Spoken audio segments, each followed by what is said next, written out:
Selamat malam pemirsa, senang sekali Perempuan Bicara malam hari ini kita siarannya untuk pertama kali dari kafe. Kenapa? Biar langsung bisa bareng sama pengunjung-pengunjung di kafe juga ya. Walaupun tadi sedikit di awal mungkin kita lihat ini temanya berat ya. Soal dianggap ada penghinaan. Ini Bang Rocky Gerung terancam masuk bui. Waduh, sudah menjadi pusat perhatian dari publik juga dibicarakan banyak pihak. Ada laporan juga sudah masuk ke polisi. Pasti para pengunjung, teman-teman pengunjung sudah baca juga beritanya. Nah, kita akan bahas malam hari ini selama 1 jam ke depan. Saya Balkis Manisang akan menemani Anda di Perempuan Bicara. Dan tentu yang bicara juga kan perempuan-perempuan gitu ya. Karena perempuan bicara. Nah, saya perkenalkan dulu ya. Yang pertama ada Prof. Husnul Maria, dosen ilmu politik Universitas Indonesia. Assalamualaikum warahmatullahi wabarakatuh. Waalaikumsalam Prof, terima kasih. Kak Bilkis. Kita santai-santai tapi serius ya. Di kafe soalnya. Iya di kafe soalnya Prof. Jadi biar kita banyak bisa berbincang juga dengan teman-teman. Oke, lalu kemudian ada Ibu Nik M. Kuntarto, saya panggilnya Bu Nik aja ya. Ahli forensik linguistik. Selamat malam semuanya. Salam cinta bahasa Indonesia. Baik, salam cinta bahasa Indonesia ya. Oke. Lalu kemudian juga ada Ibu Leli Ariane, pakar komunikasi politik UNAS, saya panggilnya Uni Leli. Selamat malam. Selamat malam Balkis. Terima Sehat kasih ya. Uni sudah hadir di sini. Oke baik, dan satu lagi ini kayaknya yang paling merah menyala ya. Ada Mbak Sheryl Tanzil, politisi PSI, apa kabar? Selamat malam Mbak Sheryl. Halo semua, thank you untuk kesempatannya diundang bisa satu forum dengan senior-senior semuanya. Senang, ini sudah nggak sabar mau nunggu ya. Tapi kita juga nanti akan dengar dari para pengunjung kafe yang ada di sini. Nah, kita lihat dulu informasinya seperti apa tentang dugaan menghina presiden. Rocky terancam masuk bui. Rocky Gerung kembali melontarkan pendapat kontroversial. Dugaan penghinaan kepada Presiden Joko Widodo saat Rocky menyinggung langkah Presiden yang pergi ke Cina untuk menawarkan ibu kota Nusantara. Potongan video Rocky tersebar di media sosial. Buntutnya Rocky dilaporkan ke polisi atas dugaan penghinaan kepada Presiden Jokowi. Lalu, bagaimana respon Presiden terkait kata-kata Rocky? Apa? Terakhir. Itu hal kecil lah. Saya kerja aja. Ya. Kepala Kantor Staf Kepresidenan Muldoko ikut bersikap. Jangan coba-coba ganggu Presiden Jokowi. Saya akan berdiri paling depan. Sementara ada juga elit politik yang menganggap pernyataan Rocky Gerung masih dalam batas wajar. Kalau seperti ini, jadinya kritikan atau hinaan?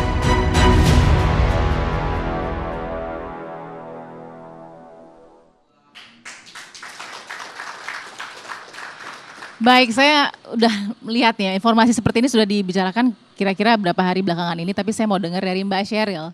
Mbak Sheryl, jadi Bang Rocky kan memang terkenal dengan suka mengkritiknya begitu kan, memberikan input-input yang konstruktif dan mungkin juga menggigit gitu ya Mbak Sheryl. Oke, tapi menurut Mbak Sheryl apa yang diucapkan Bung Rocky dalam sebuah forum begitu ya, penghinaan atau seperti apa?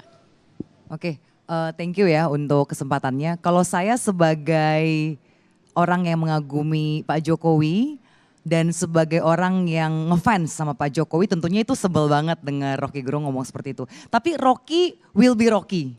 Rocky Gerung ya seperti itu dan kami di PSI, kami adalah partai yang sangat mendukung kebebasan berekspresi. Dan dalam demokrasi yang sehat, kebebasan berekspresi itu kan memang dilindungi undang-undang ya. Di konstitusi kita pun di pasal 28E ayat 3 Undang-Undang Dasar 45 itu menjamin itu. Dan kalau kita lihat seperti apa reaksi dari istana, Valdo Maldini, salah seorang politisi PSI juga yang sekarang duduk di salah satu staf di istana, sudah mengatakan bahwa Pak Jokowi nggak akan melayangkan pengaduan. Dan kita tahu ini kan delik aduan ya, dari kepolisian sudah bilang ini delik aduan. Dan dari saya pribadi saya merasa Pak Jokowi nggak mungkin. Begitu saya dengar pertama videonya, wah ini ya Rocky banget lah gitu ya. Saya ada feeling ini Pak Jokowi nggak akan melakukan pengaduan. Dan ternyata betul istana mengatakan mereka tidak akan melakukan itu. Kalau tadi kita lihat Pak Muldoko agak keras ya, bahkan sudah memakai ketentaraannya. Itu wajar karena Pak Muldoko itu tentara backgroundnya. Memang seperti itulah gaya tentara ya. Tapi kita lihat lagi Gibran, anak presiden. Gibran kan ketika ditanya oleh wartawan malah bilangnya, saya belum nonton videonya. Tapi sih nggak akan gugat, santai aja. biarkan publik yang menilai. Pak Jokowi pun sudah ditanya oleh wartawan ya, jawabannya apa? Nggak apa-apa, itu udah biasa, itu hal-hal kecil, kita sih fokus kerja aja. Jadi saya melihat ini menunjukkan bahwa demokrasi di Indonesia itu sudah begitu ada ruang yang besar dan kita harus menghormati ya bagaimana seorang presiden memberikan ruang yang begitu besar, tiap hari ada hinaan, cacian, makian. Toh dia satu fokusnya bagaimana bekerja yang terbaik memberikan kepada negara. Jadi dijawabnya itu bukan dengan undang-undang ITE atau undang-undang pasal penghinaan presiden dan wakil presiden. Tapi dia membuktikan dengan bagaimana dia bekerja sehari-hari. Dan pada akhirnya kita serahkan kepada publik. Apalagi survei, beberapa survei dari LSI sudah 2 kali ya. Ada di bulan April, bulan Juli. Ya. Itu menunjukkan kepuasan terhadap kinerja Pak Jokowi lebih dari 80%. Dari SMRC juga, itu juga lebih dari 80%. Saya rasa itu sudah cukup menjawab ya. Oke. Seperti apa perkataan Rocky dan seperti apa presiden kita menunjukkan kedewasaannya dalam menjalankan demokrasi. Tapi kalau Pak Presiden, ya Pak Presiden tadi tidak melakukan pelaporan, tapi tadi ada Pak Muldoko juga yang dikatakan oleh Mbak Sheryl. Kita dengarkan ya, kira-kira reaksinya Pak Muldoko seperti apa, kita dengarkan ya. Saya ingin mengingatkan ya, tugas yang melekat di kepala staf presiden adalah menjaga kehormatan presiden. Jangan main-main itu. Sekali lagi saya ulangi, jangan main-main. Kalau sudah bersinggungan dengan itu, saya akan berdiri paling depan itu. Oke, jadi katanya ada jangan main-main, terus saya rela berkorban juga nyawa. Sebenarnya ini udah keras sih kalau dilihat ya. Tapi nggak tahu gimana Bu Kusnul, Prof. Kusnul melihatnya soal dugaan ujaran kebencian ini. Silakan. Terima kasih Mbak Bilkis. Pemirsa perempuan ya, ini kita sudah yang keberapa ini? Karena kita udah banyak sekali ya. Awal ya. Nah jadi begini, kalau kita tadi bicara demokrasi, ukuran demokrasi itu apa? Demokrasi itu di situ ada kontestasi, ya kan? Excluding the use of force, nggak boleh menggunakan kekerasan, ya kan? Termasuk sebetulnya secara koersif membawa pasal-pasal untuk civil and political liberties, kebebasan sipil, kebebasan berserikat, kebebasan menyatakan pendapat. Nah dalam konteks kalau ilmu politik melihat, jadi jangan cuma kasus 2 suku kata kayak gitu ya, nanti kawan kita yang dari ahli, ada forensik linguistik ya, itu bicara nanti bisa. Tapi dari konsep ilmu politiknya, ini negara kita memang sedang tidak baik-baik saja. Kenapa itu Prof? Jadi kalau kita lihat terakhir undang-undang kesehatan itu jelas value-nya adalah industri kapitalisme, bukan Pancasila. Jadi kalau kita mau balik lagi, oh sudah baik, ntar dulu janjinya janji kampanye dulu apa? Apakah ada pasal-pasal pelanggaran konstitusi yang dilakukan? Ya kan? Jadi melindungi segenap tumpah darah Indonesia, mencerdaskan kehidupan bangsa, mensejahterakan rakyat, itu konstitusi kita. Sehingga paling tidak kalau kita bicara tentang inflak TKA misalnya, di dalam konstitusi disebutkan bagaimana negara atau rezim yang berkuasa itu dia punya fungsi untuk memberikan penghidupan yang layak kepada anak bangsanya sendiri. Bukan bangsa Cina, bukan bangsa Vietnam, bukan bangsa India, bukan bangsa Australia atau bangsa-bangsa di luar Indonesia. Nah, jadi kalau kita mau bicara apapun itu konteksnya. Karena ini persoalannya fungsi parlemen, partai politik yang ada di Senayan di semua level tidak berfungsi sebagai kontrol. Parlemen itu punya fungsi legislasi, fungsi kontrol, fungsi budgeting. Parlemen lebih banyak berfungsi sebagai cap legitimasi. Akhirnya yang menjadi pengkritiknya itu adalah non parlemen. Bisa akademisi. Karena nggak berfungsi ini maksudnya? Tidak berfungsi. Loh berarti DPRD, DPR nggak berfungsi maksudnya? Sudah berfungsi apa? Undang-undang mau bicara undang-undang omnibus cilaka, kok cilaka? Undang-undang Omnibus Law, ketenaga kerjaan, Cipta Kerja, gitu ya, yeah. Cipta Kerja, Yeah. Undang-undang COVID-19, Undang-undang IKN, Undang-undang terakhir kesehatan, semuanya apakah itu konstitusional? Okay. Dibawa ke konstitusi, omnibus sudah dibawa loh ya Okay. waktu itu. Okay. Omnibus atau KUHP yang dibawa?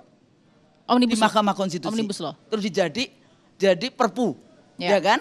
Kemudian jadi lagi, kemudian undang-undang. Sekarang mau dibawa lagi ke Mahkamah Konstitusi. Jadi ini kesadaran yang diperlukan bagi siapapun yang berkuasa di Republik ini untuk kembali lagi kepada konstitusinya. Oke. Jadi ukurannya itu bukan, oh kok saya itu sudah baik, sudah ini, sudah bekerja. Halo, pasal-pasal konstitusinya gimana? Jadi kalau berdebat, berdebatlah dengan apa yang menjadi fungsi yang berada di dalam pasal-pasal konstitusi. Ini sangat penting, itulah tujuan kita dulu bernegara 17 Agustus 45. Oke. Saya boleh selak nggak? Boleh, Oke, Mbak saya Sheryl. tidak mengertaham dari mana Ibu Husnul bisa melihat Pak Jokowi tidak mengikuti konstitusi kita.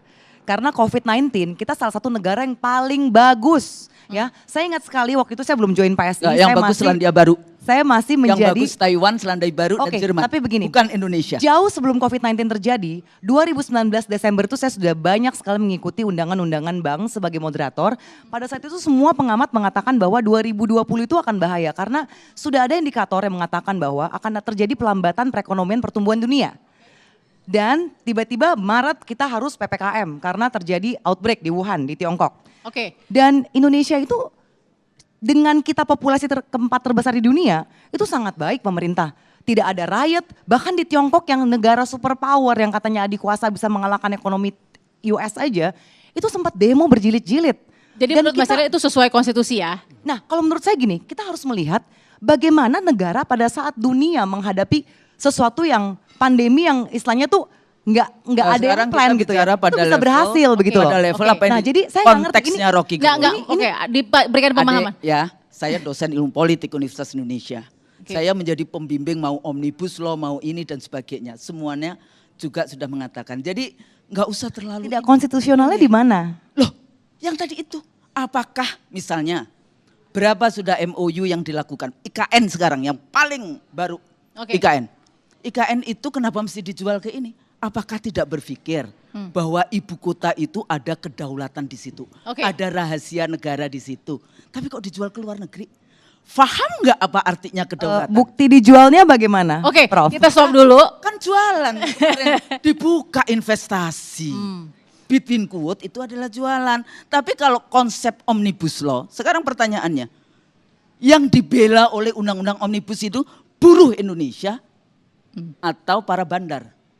Atau Ditahan sampai para- situ, Prof. Itu Ditahan sampai masalahnya. situ. Aduh, ini udah panas ya baru tahu. Buruh Indonesia, Saya buruh merasa, anak bangsanya oke, sendiri. Saya merasa Prof memang mewakili Rocky Gerung sekali Ya. ya. Ini melanjutkan Mewakili. perkataan Rocky Enggak, Gerung berarti ya. gini. Saya Mbak dosen Sheryl, ilmu politik oke. 30 hampir 40 tahun. Prof Kusnul, with Jadi all saya due nggak respect. mewakili siapa-siapa, saya mewakili sebagai seorang Oke. scholars, ilmuwan Oke, politik. ditahan sebentar, Gitu, Prof Husnul, ya. with all due respect, Mbak Sheryl juga thank you. Tapi kita harus balik lagi ke topik kita malam hari ini. Setelah ini saya mau balik lagi.